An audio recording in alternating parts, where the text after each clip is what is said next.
All right, 7.3 is about adding, we're still adding fractions. Well, this one we're focusing on adding, but we're not just adding a fraction, we're adding what's called a mixed number. Okay, these are examples of mixed numbers. And just so you have kind of an understanding of what a mixed number is, I'll just use those same ones, 5 and 1/4. Excuse me. So if we have 5 and 1/4, this means that we have 5 wholes, 5 complete sets of something. So here it says that whatever we're looking at is out of 4. So let's say that, very simply, that's 1/4, right? So if we have 5 wholes, that means we have, there's 1 whole, that's 1.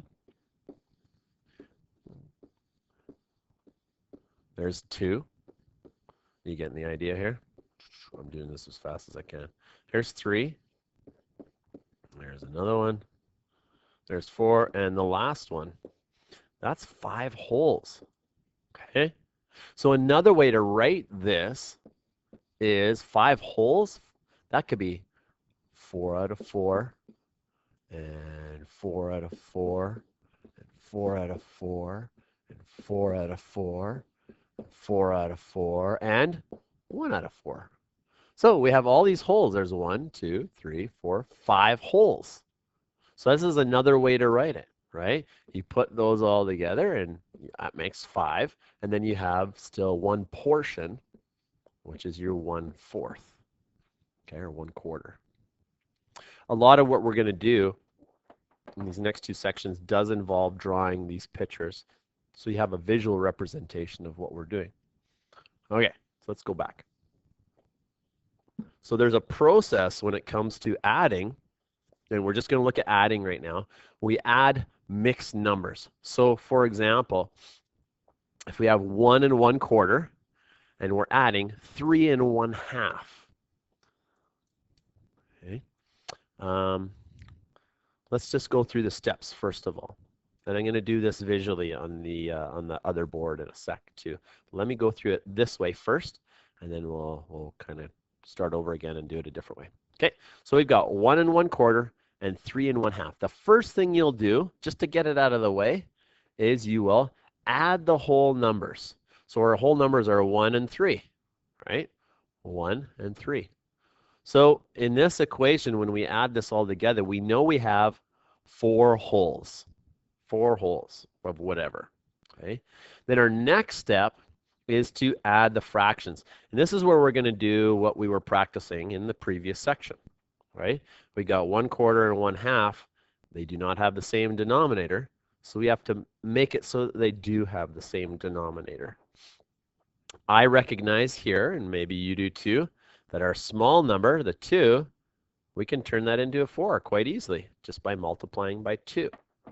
Okay, so we do that over here. So we have, here's our 1/2, and we're going to multiply it by 2. So 1 times 2 is 2. 2 times 2 is 4. Now we have 2/4. Okay, so 2/4 and 1/4. Now we can add them together because their denominators are the same, right? So there's our 1/4 and our 2/4. We add them together and we get 3/4. Okay. So now we have our 4 wholes, and our fraction is 3/4. So when we add that all together, we get 4 and 3/4. So that's the same as 4 out of 4, 4 out of 4, 4 out of 4, 4 out of 4, and 3 out of 4. Okay. So that's the process. Now, your fractions are not always going to be that small, but the process is exactly the same. You add the whole numbers, do the work with the fractions and add them together, and that's what might take the most work. Well, that will take the most work. And then you add the whole number with the fraction, and you are done. Okay. Now, if we were to look at that visually, let's just take another look at that. So 1 1/4 and 3 1/2. So if we have 1 and 1/4 plus 3 1/2. Here's how I would draw that. I would draw 1 whole and 1/4, like that. And I'm adding 3. Now, these fractions, because the denominator's out of 2, we have to draw them like that. So there's a whole. Whoops. So just do it the same way. Let's try that again. Another square. There's another whole. There's another whole. And we have a half, right? So I look at that and I go, okay, I've got, let me use a different color. I've got, how many holes do I have? I have 1, 2, 3, and 4. So I know I've got 4 holes. I just got to figure out what my fraction is.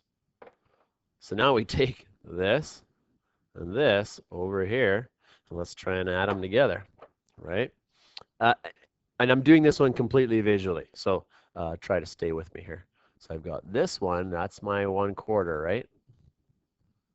And this one, this is my half. What do you notice here? Can you see something that's kind of common? Well, we could make it, without changing how much is selected right here, we could cut this so that it's in 4. That might make things a little easier. Now we can take this one and add it in there. And what are we left with? We have 3/4, right? Now we have 3/4. So we added those together and we ended up with 3/4. Okay, so now, now we have 4 holes and our fraction is 3/4. So there's lots of different ways you can do it. Well, not lots, but a few. Okay, and these are just two ways. One's purely numbers, one is purely pictures. You're going to want to find a combination of those two. Okay, let's see if that's all. Okay, now let's take a look at the practice. Okay, we'll look at some practice here. I want you to stop our video and you give these a crack. Okay, so I'm going to run through the steps here. So we're going to do this one first. Excuse me. So we have, I'm going to add my whole numbers together first. So 3 plus 2, that gives me 5. Okay. Now, actually, I'm going to put it, I don't want to put it there. 3 plus 2, that's 5. So I'm going to put it up here. Okay. Now I'm going to deal with my 1/3 and my 1/6. Okay. I know I could take this small number and make it into 6 just by multiplying by 2. So I'm going to do that. 1/3 times 2 equals 1 times 2 is 2. 3 times 2 is 6. Okay. Now I'm going to add it to 1/6. Okay. And that gives me, remember when you're adding fractions and they have a common denominator, your denominator does not change, and you add your numerators. And so that gives me 3/6. So now I take this and I plug it up there. So my answer is 5 3/6. Okay. Now there's one more step though, right? And some of you are probably looking at it going, hey, that 3/6 is not in lowest terms. Okay. Now I'm not going to go into detail as to how you do this because you should look at chapter 6 stuff. Watch one of those videos if you're not sure here. You should look at that and go, I can divide here by 3. And that will give me a lower fraction. So my answer, my whole stays the same. 3 divided by 3 is 1. 6 divided by 3 is 2. So 5 1/2. That is our answer. Okay, let's look at this one.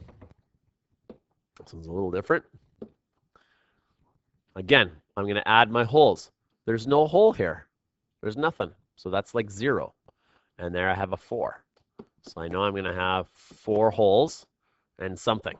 So now I go 7/8 and plus 3/12. Got to find a common denominator. Okay, 8. 8 you can't make 8 into 12.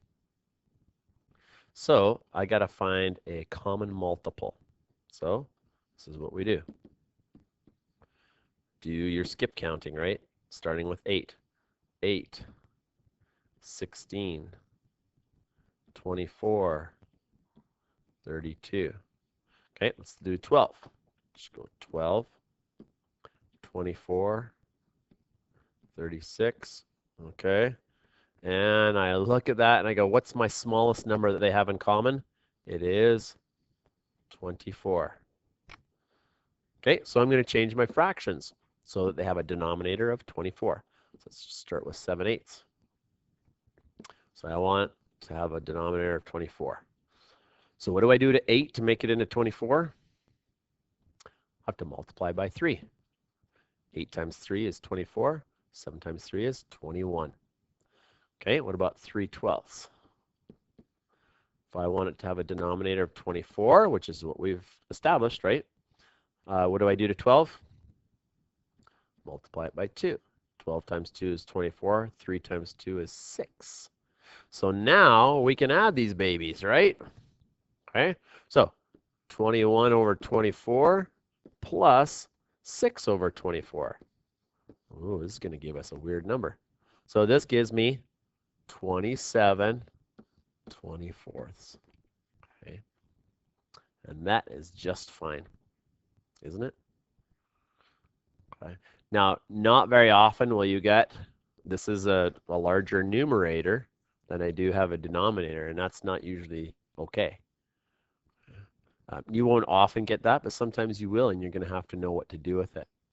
Sometimes you can just leave it as is, right? Maybe reduce the fraction like we do it over here, but sometimes you'll have an improper fraction, an improper mixed number, I guess you could call it, right? This actually equals, and I'm not going to go into that right here, but there's a 24 out of 24 in that fraction there. So that makes one more whole. So I have 5 wholes. My denominator does not change. And I have 3 over 24. And now we have to reduce it. We're going to divide by 3, and that gives us 5 and 1. How many times does 3 go into 24? 8 times. That is our answer. Whew! That's a lot of work, hey? Now, if you're not following this, or this is kind of Greek, then you need to back it up. Try it again. I promise you, repetition will help, and eventually you'll get her figured out.